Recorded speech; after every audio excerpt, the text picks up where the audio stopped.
or have another print disability which makes reading, holding a book, or turning a page difficult or impossible. The content is copyrighted by the respective publishers. For more information, please visit us on the web at nfradioreading.org. Hello, this is Evelyn, and for the next hour, I'll be reading from the July 12th issue of the New York Times Magazine on the Niagara Frontier Radio Reading Service. Did American-style gentle parenting spoil French children? As positive parenting takes over France, one psychologist's call for a return to discipline has set off a furious debate. By Madeline Schwartz. You don't have to spend much time with Caroline Goldman, France's most polarizing psychologist, before she turns to her favorite subject, misbehaving children. Children just don't hold back anymore, she told me when we met this spring. If they want to fart, they fart. If they want to burp, they burp. If they feel like stepping on their neighbor, they step on their neighbor. We had been talking about the general outcry this year after France's National Train Service announced a special child-free section of business class to ensure maximum comfort. Goldman, who has a PhD in clinical psychopathology and regularly appears in French media, told the French paper Le Figaro that the rule was understandable. The increase in child-free spaces in France, she said, was a direct consequence of a parenting style that had become too permissive. We create children who are unbearable to others. Then we are surprised to see an entire economy emerge that is organized around their exclusion. French parents once prided themselves on not letting children impinge on their lives. A study of how much time parents in 10 different countries spent on childcare found that France was the only one to see a net decline between 1965 and 2012. As the sociologist Romain Dellas put it to me, when you've just had a baby, the first thing you want is for those first 3 months to fly by so the baby can go to daycare and you can get your old life back. That's a very French way of thinking. This detached parenting mode was once a model for Americans. They looked in envy at a culture that promoted stepping back before rushing to meet a child's needs, embraced childcare from 2.5 months, and emphasized daycare menus that taught children to eat 3-course meals like adults, much of this subsidized by the state. So much so that a book by an American transplant to Paris, Bringing Up Baby, that detailed how the French raised children who not only ate and slept at set times, but also greeted their parents' guests politely, became a bestseller in 2012 and was optioned for a movie with Anne Hathaway. Such insouciance now seems firmly in the past. The last 10 years have been a radical transformation in French parenting habits, and the blame, according to Goldman, lies with an American import, positive parenting. With its emphasis on shared decision-making and prioritizing childhood emotions, she contends it has led a generation of children astray. Everyone talks about children becoming wilder and says that working with children has become extremely difficult, she told Le Figaro. I no longer recognize children's psychological makeup. Impulsiveness is everywhere. This shift has fueled a vitriolic debate about the extent to which society should be organized around children. On one side are the positive parenting experts, on the other, Goldman and her allies. Articles sneer at gentle parenting, while podcasts and social media posts warn that sanctioning children means setting them up for emotional instability. Each side has large groups of professionals behind it. In 2022, Goldman and 355 early childhood experts signed an open letter in Le Figaro stating that positive education was harming children who had been abandoned by adults with an exclusively empathetic attitude. 5 months later, 280 other early childhood experts signed another letter, this time in Le Monde, denouncing Goldman for being repressive and detrimental to child development. The root of this disagreement lies in Goldman's strict embrace of the old-fashioned time-out, sending a child to his or her room to calm down. She has extolled the virtues of this approach on her podcast and on French national radio, where she hosted a show in 2023 giving short lectures about topics like schoolyard bullying or the nature of suffering. So ubiquitous has she become that when she gave an interview to Le Monde in 2023, it was quickly viewed by 2.3 million people, roughly the population of Paris, far and above anything else on the site. The proponents of positive education accuse Goldman of creating a culture of fear. They have become so concerned about her methods that they moved to counter them officially. When a committee put together a new document for professional caregivers titled National Standards for Early Childhood Care last year, they included a clause that read, "When a child does not follow rules, boundaries, or prohibitions, punishment, such as belittling words, timeouts, or isolation, is prohibited by law. It is counterproductive and harmful to the child." According to one expert, this guideline was specifically developed for Ms. Goldman to help calm things down a bit, and it has the force of law. Goldman says that her narcissistic critics are exploiting her media spotlight to draw attention to what she considers their scientifically questionable, even risible methods, which she likes to dissect in Instagram posts she generally puts up between 2 and 3 a.m. In 2024, two of her most prominent detractors, as she has referred to them, sued her for calling them delusional and out of touch and questioning their qualifications. It was a classic intimidation tactic, Goldman told me. They eventually withdrew their complaint. It is not, Goldman says, that she is against giving encouragement to children, but the problem today isn't too little encouragement, it's too much. She sees no point in wasting time explaining to parents who are being bossed around by their child because they don't set boundaries that they need to use positive reinforcement. The endless back and forth that positive parenting, as it is practiced in France, entails can lead only to disappointment and burnout. In conversation with me, she pointed to parents who have come to counseling saying, "I don't recognize myself anymore. I've slipped into violence." If parents lose control, end up yelling or striking their children, the blame rests largely with the new parenting schools. If someone asks you to do something completely crazy, it's going to drive you crazy. In the American imagination, the French had figured out one of adult life's trickiest puzzles, how to have children without losing your identity, your career, and your verve. The classic fantasy of French parents as two adults conversing over a glass of wine while their neatly dressed children amuse themselves elsewhere has never been far from reality. You're unlikely to see babies slurping pouches in their strollers or children watching videos on their iPads at a Michelin-starred restaurant. The popular children's book, That's Not Allowed, has no story or central character, just all the rules a toddler must follow, like not pulling their father's glasses or splashing water outside the tub. France's official guidance for welcoming a new child emphasizes the importance of preserving intimacy for parents. Papa ou Maman, a 2015 box office hit, told the story of a couple who, when divorcing, fight to not have custody of their children so that they can fulfill their career dreams. At the same time, French culture has always placed enormous importance on those things that happen at the very beginning of life. The French sociologist Claude Martin told me, "The adult responsible for the child's care must be aware that much of what they do shapes the child psychologically." A good deal of that advice comes through psychotherapists and psychoanalysts who have often held a very public role in French culture.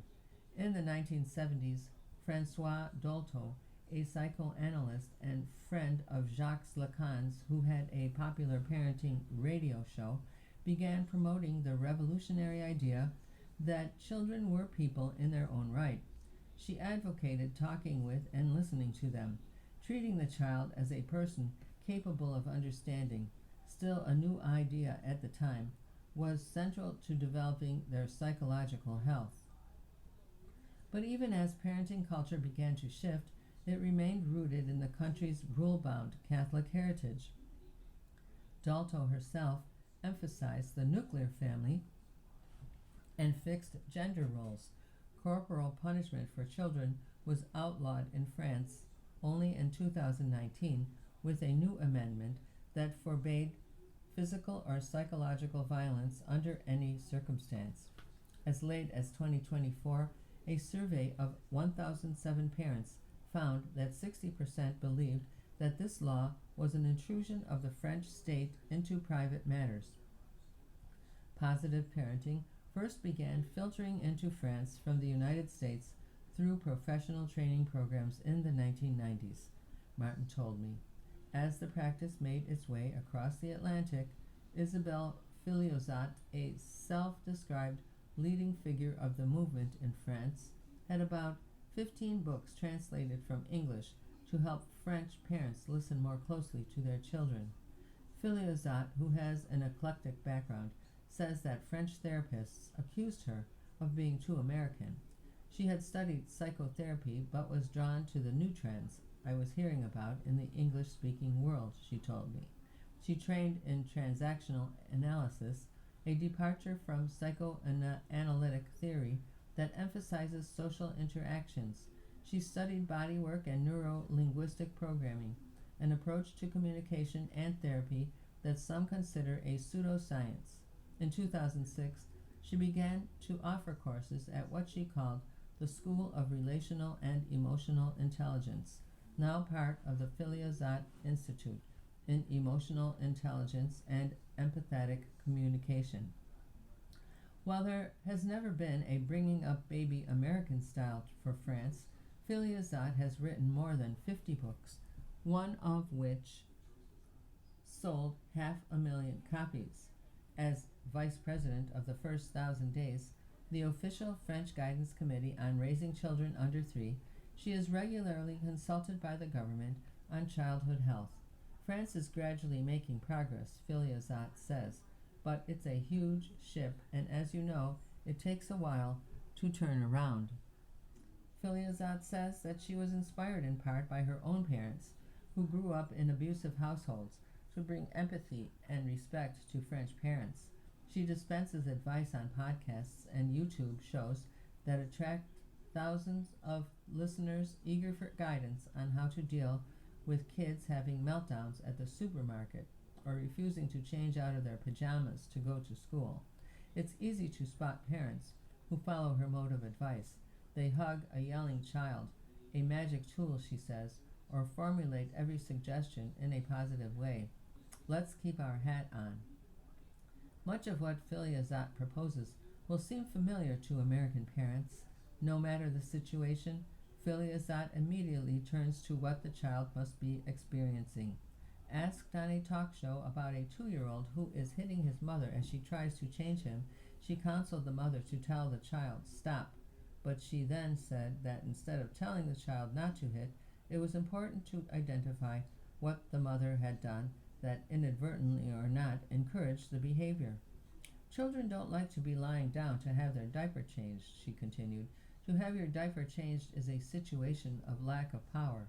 The mother can include the child in the process so that he regains a sense of autonomy. Some of Filiozat's advice seems a little more unusual, Goldman pointed me to a French parenting podcast on Instagram. To encourage a teenager who doesn't want to take a shower, she suggested passing through the hallway and just saying the word shower in the hope that the idea would imprint itself on the teenage mind without being perceived as a dictate. A husband who doesn't want to engage in positive parenting has very likely been traumatized himself, she asserted. She jokingly suggested a French kiss to release oxytocin and calm him down. She demonstrated to the camera, "If I last 10 seconds with my tongue, you'll see he'll calm down." The host seemed receptive to Filiozat's ideas. Goldman responded to the video with 27 different critical comments. You are listening to a reading of articles and features from the July 12th issue of the New York Times Magazine on the Niagara Frontier radio reading service. Goldman is 50, with a shock of curly brown hair and a confidence that perhaps comes from proximity to celebrity. Her father is Jean-Jacques Goldman, one of France's most famous pop stars. For most of her career, she worked unassumingly in private practice in Montrouge, south of Paris. But recently, she and her colleagues began to see an explosion of behavioral issues among our little patients, often tied to a letting go of parental authority, hitting not being able to sit through a meal. Parents steeped in positive parenting have become wary of punishing their children for fear of causing irreversible psychological damage. The consequences, she says, have been startling. Some children, she wrote in a 2019 manual for therapists titled Establishing Educational Limits, have not suffered from any kind of trauma, have excellent family relations, but call out in need of educational limits, sometimes in a very noisy ways, though through things like hyperactivity and acting out. In endlessly explaining every rule, parents forgot that they were meant to be authority figures. Good parenting, she says, is like a large cauldron heated by love, which allows the child to grow in an environment defined by rules and boundaries. She often asks her parents to draw pictures of their families and notes with dismay if everyone is drawn the same size, often a sign of waning parental clout. Parents should look at their children as a giraffe might look at an ant, she has written. When proper rules are applied, the parent observes from above and calmly but firmly carries out the enlightened work of restraint. Goldman remains heavily influenced by psychoanalysis. She worships Freud and D.W. Winnicott, best known for his idea of the good enough mother. Her descriptions of family life typically present the mother as a source of love, the father as a source of authority, but her appeal rests largely on the decisive nature of her advice. She likes to give parents a roadmap that lists possible scenarios and the best responses. If I'm going to see a cardiologist, I don't want them to just say, well, do whatever you want. Can I go on a run or shouldn't I? What time? How long? At what speed? She also puts the parents' needs first at times. Plopping your child in front of the television for an hour and a half a day isn't so bad, she writes, if it allows tired parents to recoup. Everyone is allowed to want some peace and quiet for part of the evening. For Goldman, everything ultimately boils down to the timeout, which, if a child will not listen, she counsels, can cure him or her in 2 to 3 sessions. She notes that a child who is acting out may have other underlying issues but does not clarify how to identify them. Finding oneself systematically isolated behind a closed door after having disobeyed will condition a child to associate those two actions, transgression, isolation. She wrote in her 2020 book, Go to Your Room. It also enables both child and parent to calm down. She herself has used a technique with her 4 children. I think I said no more often than I said their names, she told me. You have to raise them well. It's just part of the job. In Go to Your Room, Goldman lists behaviors that should be forbidden after age 1. These include complaining and making too much noise. A 1-year-old might need a timeout if he or she is throwing dishes and spoons from the high chair, playing with the buttons on the stove, pulling on the tablecloth, stealing the remote, opening the fridge. This punishment needs no negotiation, discussion, or justification. If a child protests or tries to leave the room, that's a reason for more punishment. You've just earned yourself 20 more minutes in your room. Goldman promises that the timeout method will create pleasant, well-behaved children. As she describes in Go to Your Room, dinner time can become a central educational rendezvous for the child. In learning to sit well, to say please and thank you, to listen to others, the child will be prepared for social life. One child, she describes, is 7-year-old Heloise, who rudely rejects everything her mother gives her for dinner. Following Goldman's advice, her mother begins to send her daughter away from the table for a timeout every time she complains, telling her what she should say instead. Thank you, Maman, but I'm not very hungry. Please give me only a little bit. One day, the family eats and everyone silently notices that the dish is a failure. Heloise ventures, Maman, your lasagna has an interesting fishy aftertaste. Her method, she says, is foolproof. If sanctions start at 1, by 2 the child is generally well behaved. By 3 he or she has finished transgressing and will arrive at preschool ready to live by society's rules. Philizot and like-minded therapists say that Goldman is so frequently cited that even though UNICEF promotes positive parenting practices, they often get questions from parents wondering whether it's okay to use Goldman's methods instead. For them, the answer is clearly no. The timeout is a form of psychological violence, and Goldman is doing nothing less than encouraging parents to mistreat their children. Pierre Vesperini, a scholar of philosophy who recently wrote a book criticizing Goldman, raised his son in accordance with Philizot's methods. For him, Philizot's work was something like the Copernican revolution. It was not until he read the interview with Goldman in Le Monde that he realized he was in a very, very small minority. He was struck by Goldman's descriptions of a child as an ant, not even as a baby giraffe. He decided to intervene by focusing his research on the rights of children. Goldman's methods, he told me, reflect a French authoritarianism that stems partly from the country's Napoleonic heritage. Parents are there to be law enforcement, Vesperini says. They don't want to educate children, they want to train them as you would an animal. Philizot told me that Goldman is overreacting to positive parenting because she doesn't understand what it's really about. Positive parenting, she said, isn't a question of being permissive, but of talking to young children in a way that will enable them to understand. For Philizot, it's very difficult to educate a child by telling them no. Saying no to a child under 3, she says, will just trigger their stress response. They'll slowly do exactly what the parent just told them not to do. If I say to you right now, don't picture a zebra running across the savannah, what did you just do? You pictured the zebra. For a child, she says, such a response is even more likely. When you tell a child, don't touch that cupboard, it's as if you told them, touch the cupboard.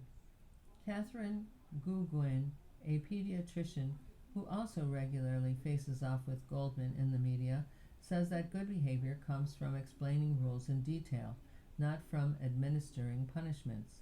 Being a parent takes a lot of patience, she told me. You have to repeat things over and over again. Her parents never punished her or her 5 siblings, she says, nor did she ever punish her children. When she has her grandchildren to stay over on holidays, they set out rules together, and when one does something wrong, she reminds him or her, remember what we said? Gouguin, who joined Philizot in suing Goldman for defamation, says Goldman's attacks came out of nowhere. With positive parenting, obviously there are boundaries and rules.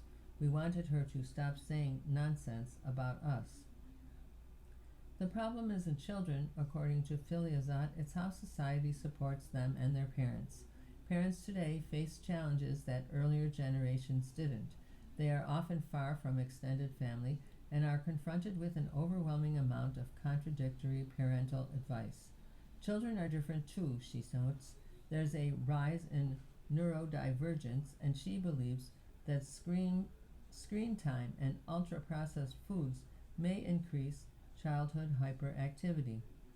While Goldman often claims that the timeout is a widely recognized child-rearing tool, her timeout is nothing like the one used in scientific research. Not at all. Heloise Junior, a psychologist who is a close colleague of Philizot's, told me, it is a form of punishment, a prolonged punitive isolation that, in our view, at least among scientists and for many of us, constitutes psychological abuse. Not only is it unnecessary, but it is also counterproductive. She told me that parents who see her in consultation often arrive lost, confused about the debate in French media, and Goldman's suggestions. Once you bring in scientific research, there's no more debate. Even one of the experts Goldman cites doesn't agree with her. Alan Cosden, an emeritus professor at Yale, whom Goldman references as the source for some of her ideas about timeouts, says that science justifies only a very short period of separation, not at least 30 minutes, as Goldman suggests for a child over 4. Punishment of any kind, including timeout, is not an effective way to change behavior, he says. Junior notes that there is another issue with Goldman's approach. She simply hasn't kept up. Positive education in France, some therapists prefer the terms benevolent or democratic education, draws from developmental psychology, neuroscience, and attachment theory, which focuses on the relationship between children and their early caregivers. Goldman, by contrast, remains firmly rooted in psychoanalysis and the familial patterns it identifies. In France, psychoanalysis is almost a religion, Junier told me. Many forms of mental illness, she says, are still treated through the prism of Freudian ideas.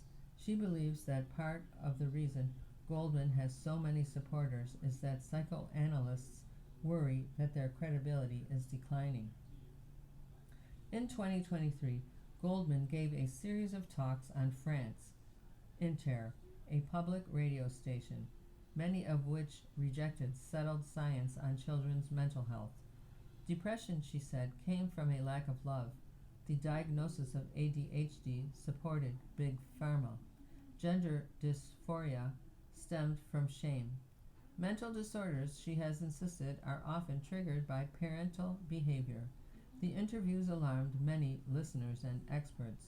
2 mental health professionals responded with an opinion essay in the weekly magazine Les Nouvelles Obs, headlined, "Mental Health Deserves Better Than Caroline Goldman's Summer Radio Program." Where does all this leave parents? If the positive parenting debates have a clearly identifiable group of losers, it's them, as some in French media have noted. The nagging stream of advice that greets the arrival of any new child has become only louder and more confusing. No matter what decisions they make, parents have endless reasons to feel they are disappointing someone, not least their own children.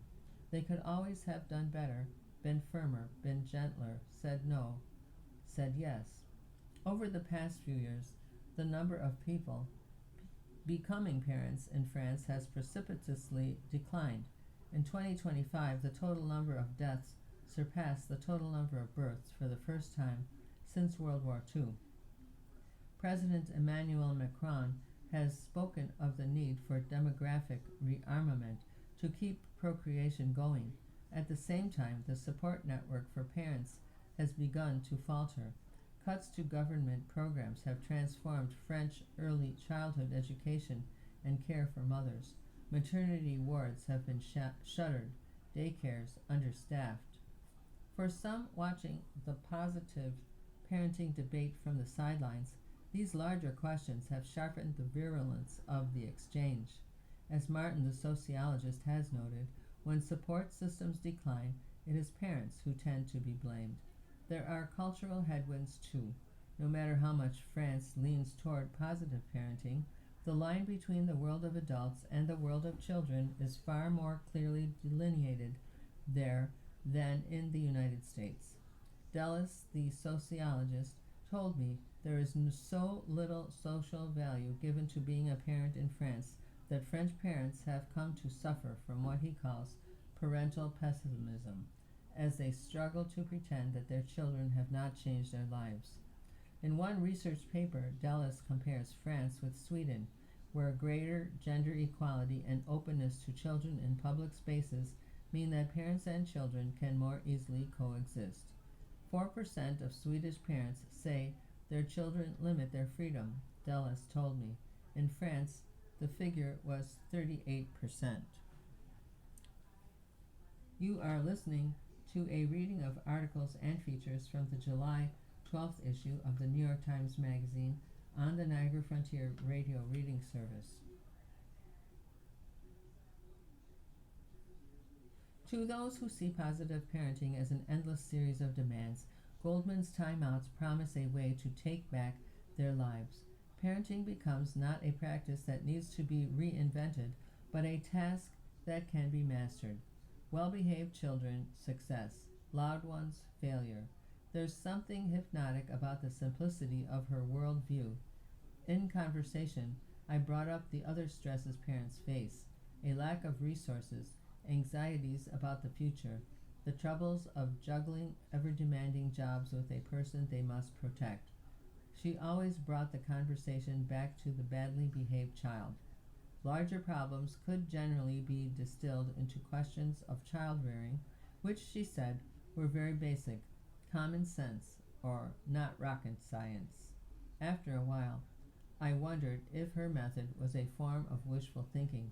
The time out as a solution to inequality, the time out as a solution to limited time. If it could do so much, who wouldn't want to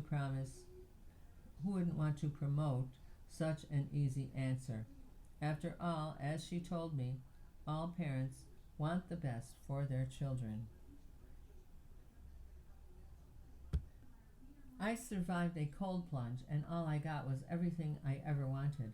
I resisted the trend until I couldn't any longer.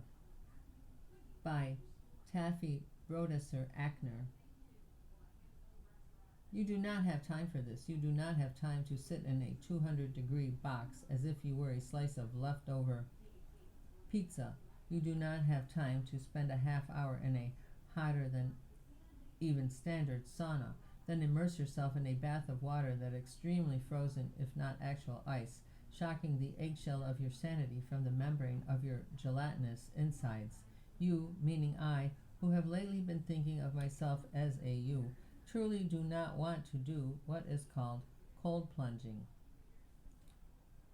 And yet, when cold plunging becomes so ubiquitous that you make a joke about it vis-a-vis the inanity of a bored existence to your friend Maria, Maria tells you that she has been going 4 times a week. 4 times a week. In your memory, she tells you this, gripping your shoulders, though that can't be right. She definitely does, however, look deeply into your face and say, "It cured me." Of what, you ask? Of everything, she says, and begins to list the ways that cold plunging has helped. And yes, this aligns with what people have been telling you, that cold plunging, it cures you. It cures inflammation, panic attacks. It cures food control issues, life control issues, depression, rage, arthritis, eczema. And well, you have stress. You have inflammation. A few months ago, you had your first panic attack in years.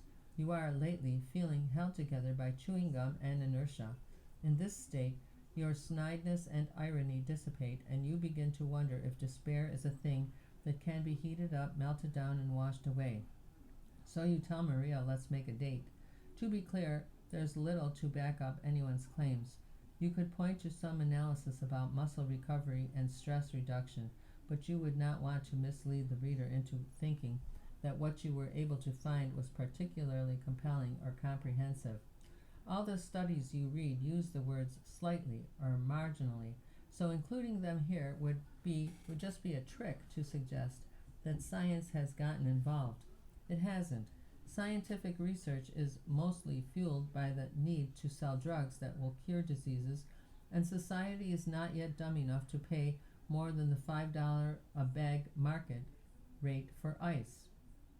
You go on a Wednesday at 1:30 p.m. That is the time, Maria says, just before the place takes on a club vibe. You buy a 3-pack, a plunge at what is called a contrast therapy spa. Can run you north of $50 in Manhattan because you love a bargain. And just in case, and Maria says that trying it means you have to do this 2 days in a row in order to really get it. You enter and change into your bathing suit. Then you enter the sauna, the hottest place you've ever been. Here you mean, yes, it feels like 200 degrees, but also people in their 20s in bikinis are just sitting there hot. A side note is that you have lived in New York most of your life, and so you do understand income disparity, but it is something else to realize that the place is filled, packed, and that the entire process takes 90 minutes, that all these people were just available in the middle of a Wednesday. The methodology goes like this. Sit in the cedar sauna for 20 to 30 minutes until you are starring in both Mad Max Fury Road and Ishtar. There's a weird woolen hat you're supposed to wear so that your brain and hair don't fry. Again, you're no scientist, but is that how you're supposed to get your brain not to fry?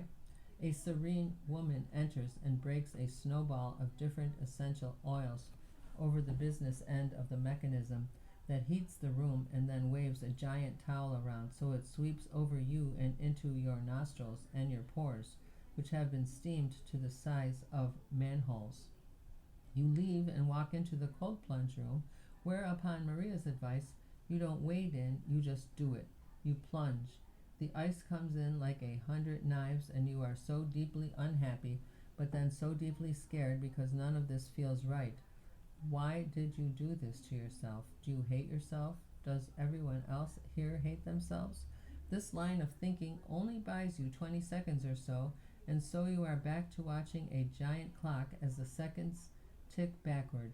You sit in the water for 2 full minutes because you are a journalist and some of your colleagues are sent into war zones. In these 2 minutes, you ask yourself existential questions about what time even is, what a body even is, what a feeling even is. It's just a sensation, right? But knowing that pain, and there is pain, is just a sensation does not help you right now because that took 3 seconds to figure out, and you still have a wild wagon train trip to California to go. Did you mention that there's a man with a ukulele there? He appears to work for this cold plunge outfit, and he is wearing that dumb hat and quietly strumming. Is that Leonard Cohen's Hallelujah? You love that song and have never enjoyed it less. Your hatred for this man only buys 7 or 8 more seconds, and as you cast your mind about looking for something else to get you through, a strange thing happens. You no longer care.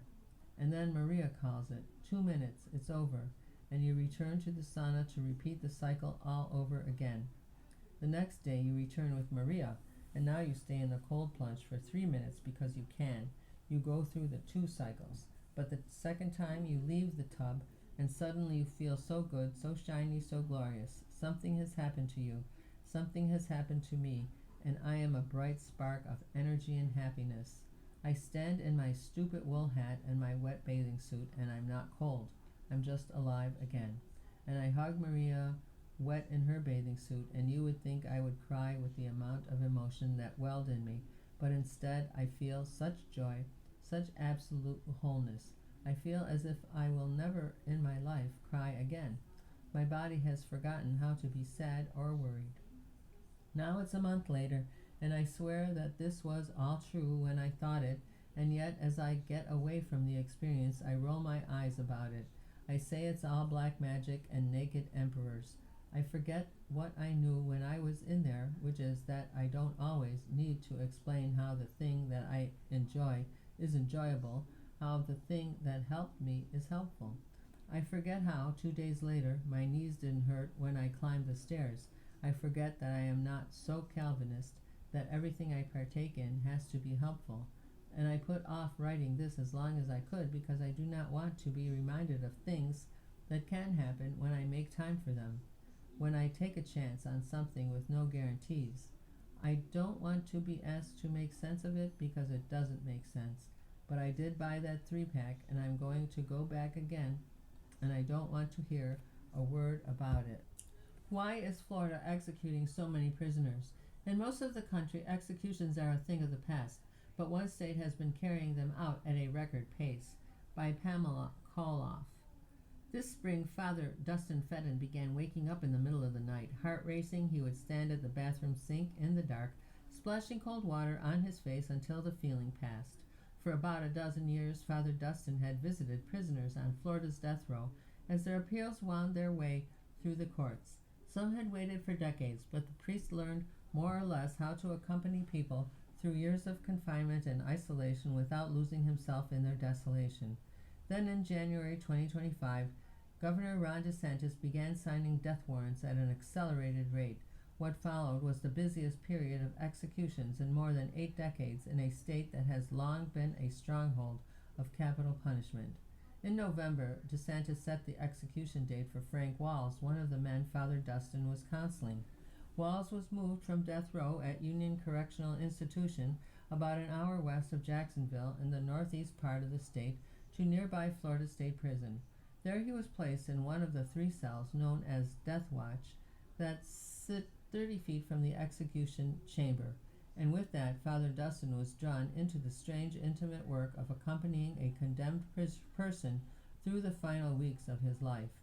7 days before Christmas he sat beside Walls in the execution chamber, his hand resting on the man's leg. Walls, with whom he shared communion just hours before, lay strapped to the gurney, his head freshly shaved, intravenous lines running into his right arm. His chest began to heave as he gasped for air for several minutes. Father Dustin watched as the man's eyes rolled back and his body went slack and then fell still. He was the 19th man put to death that year, shattering the state's annual record of 11, first set in 1936. The Sunshine State accounted for 40% of all executions in the U.S. in 2025. Soon there were more prisoners who sought out the priest. One received an execution date in February, another in May. With each new death warrant, Father Dustin felt the panic rising in his chest. The pace of executions had upended the nature of his work. No longer was he ministering to men living under sentence of death. He was preparing them to die. Father Dustin spent years getting ready for this role without quite knowing. He entered the seminary in his 30s after temporarily taking a break from a doctoral program in religion, and during a year of hands-on ministry before his ordination, he began visiting prisoners. He went on to found Joseph House, a re-entry home in Tallahassee, where he lives alongside men newly released from prison and often scarred by years in solitary confinement. There he helps residents rebuild their lives, driving them to jobs, doctor's appointments, and therapy sessions, helping them obtain ID cards and open bank accounts, refereeing the inevitable dramas of communal living. There were no off days. He spent one Christmas waiting with a resident in an emergency room. By the spring, he was ministering to the 2 men on death watch. As often as allowed, he came to see them, spending 4 hours on the road, round trip, to talk and pray with the men as they awaited execution. Some mornings he drove to Florida State Prison after only a few hours of sleep, and some days he returned to Joseph House, so drained that the demands and small crisis awaiting him there seemed strangely distant. At a spiritual retreat one afternoon, he suddenly became preoccupied with the idea that the priest who stood before him speaking was on the verge of collapse. Searching for an explanation, he told me he had become hyper-vigilant of mortality, of other people dying, not me dying, but other people dying right in front of me. Florida has executed 9 men this year, more than all other states combined. The pace has transformed Death Watch, which had typically been empty or held 1 man at a time. Now all 3 cells are often occupied, with the next man scheduled to die housed closing to the chamber. After each execution, the prisoners advance 1 cell closer. Then another condemned man receives an execution date and is moved into the vacant cell. Death Watch, once a lonely way station, has begun to resemble an assembly line. Florida's renewed embrace of the death penalty has unfolded against the backdrop of a decades-long national retreat from capital punishment.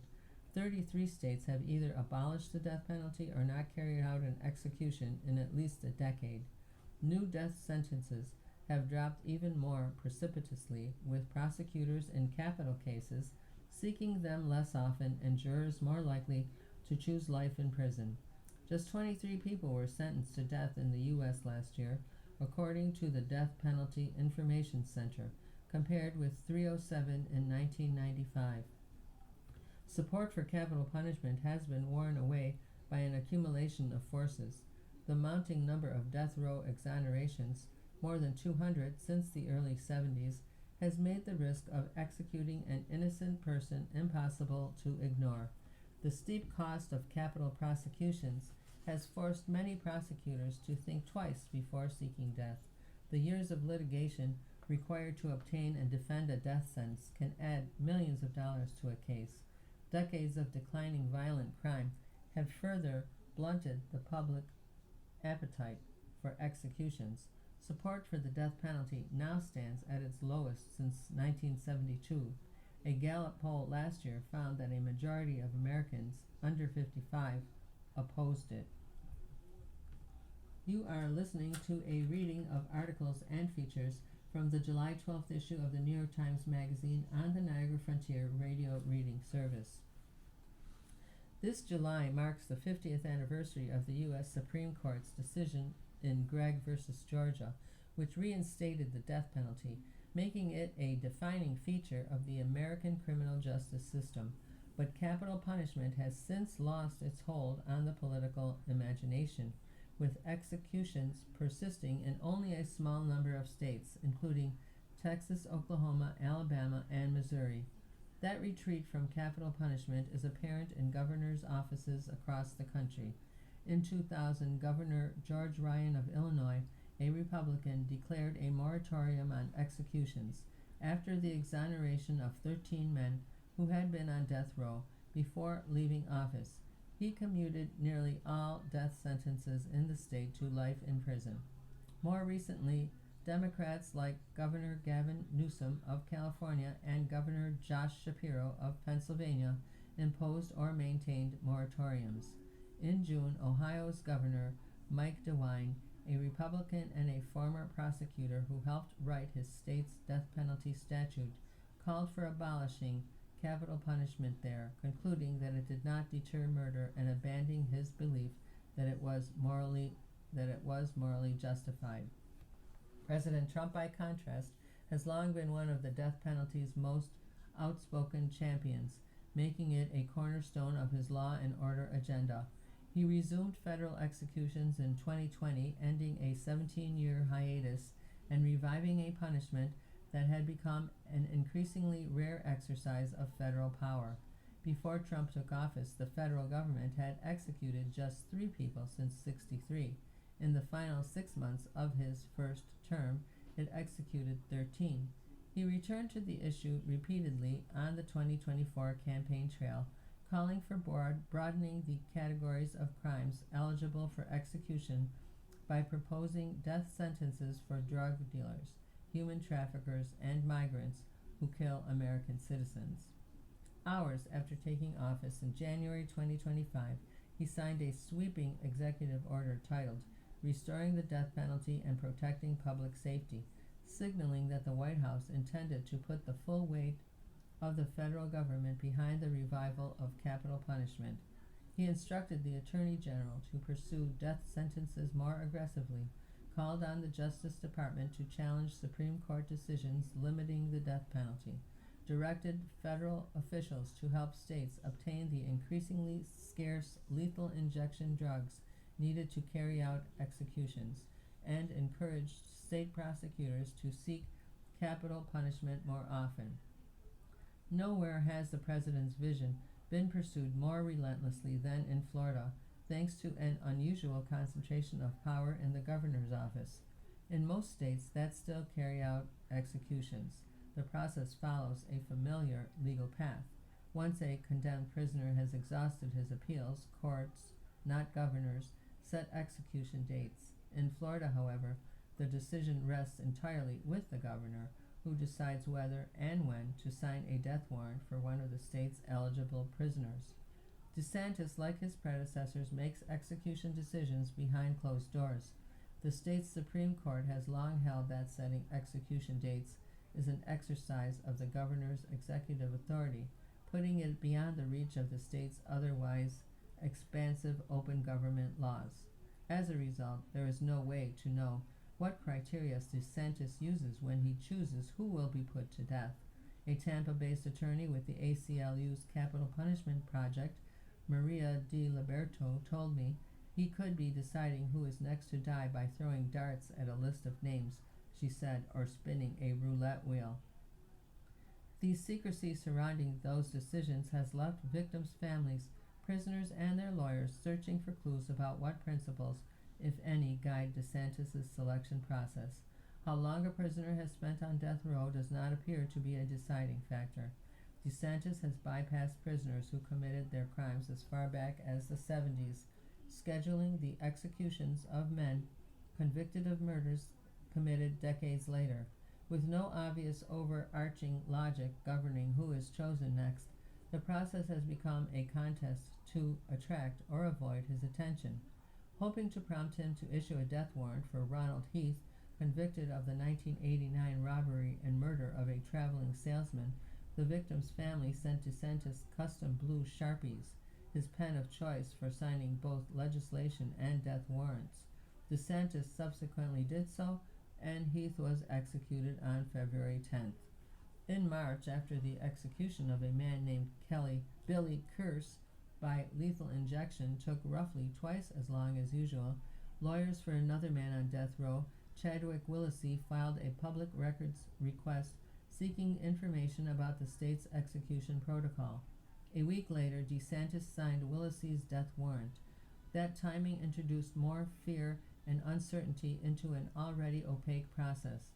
Lawyers representing condemned prisoners were left to wonder whether every legal challenge they raised risked drawing the governor's scrutiny, and whether vigorous advocacy intended to save a client's life could instead move him closer to death.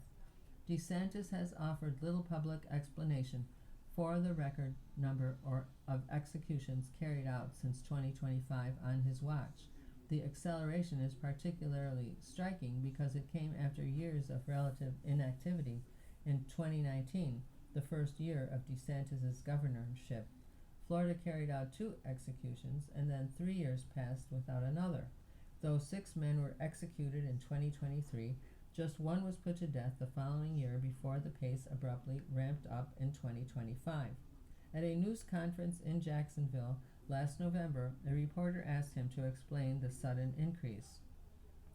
DeSantis blamed the disruptions of the pandemic as well as bureaucratic challenges for the slow pace at the start of his governorship. Meeting with victims' families, he said, had reinforced his determination to see old death sentences carried out. There's a saying, justice delayed is justice denied, DeSantis said. We're doing it to be able to bring justice to the victims' families. When I asked his office for comment, the head of communications, Alex Lanfranconi, sent a short response. My advice to those who are seeking to avoid the death penalty in Florida would be to not murder people. Some observers see a different calculus. DeSantis is term limited and will leave office in January, but his political future remains an open question.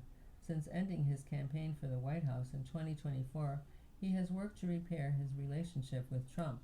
In April, Axios reported that he was lobbying for a position in the administration with an eye toward Attorney General. Few who follow Florida politics believe he has abandoned his presidential ambitions. The sheer number of death warrants, wrote the editorial boards of the Orlando Sentinel and the South Florida Sun-Sentinel last summer, gives rise to wonder. Why the sudden rush? Is it another sign that he's planning another run for president in 2028? Would he campaign as the governor who tried to empty his state's death row? When Governor DeSantis signs a death warrant, no one on death row knows who among them has been selected until prison officials arrive at the condemned man's cell. Of the 242 prisoners on death row, roughly half have exhausted their appeals and are eligible for a warrant. The routine is always the same. A cluster of officials in dress uniforms suddenly appears, the arrival announced by the heavy cadence of boots on concrete and the metallic jangle of handcuffs and restraints. The warden is first, followed by the colonel and the major and the captain, and about 4 of the biggest guards you've ever seen in your life. A former death row inmate, John Bouza, who was resentenced to life in 2017, told me from prison. They come walking down the wing and it's dead silent because they've got their game faces on. The men listen as the footsteps pass one cell, then another. From inside their cells they can see little beyond their immediate neighbors unless they slip a mirror between the bars in violation of prison rules. Somewhere along the way the footsteps stop. The warden informs the man whose name appears on the piece of paper he carries that the governor has signed his death warrant. The prisoner is placed in restraints and led back down the wing before being transported to Florida State Prison and placed on death watch. You've been listening to a reading of articles and features from the July 12th issue of the You have been listening to a reading of articles and features from the July 12th issue of the New York Times Magazine. Your reader has been Evelyn. Thank you for listening. Coming up next in the Niagara Frontier Radio Reading Service, we have today's USA Today. Following that at 2 o'clock is episode number 1 of More Than Enough by Anna Quinlan. Stay with us.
Hello. The following program is intended for listeners who are blind.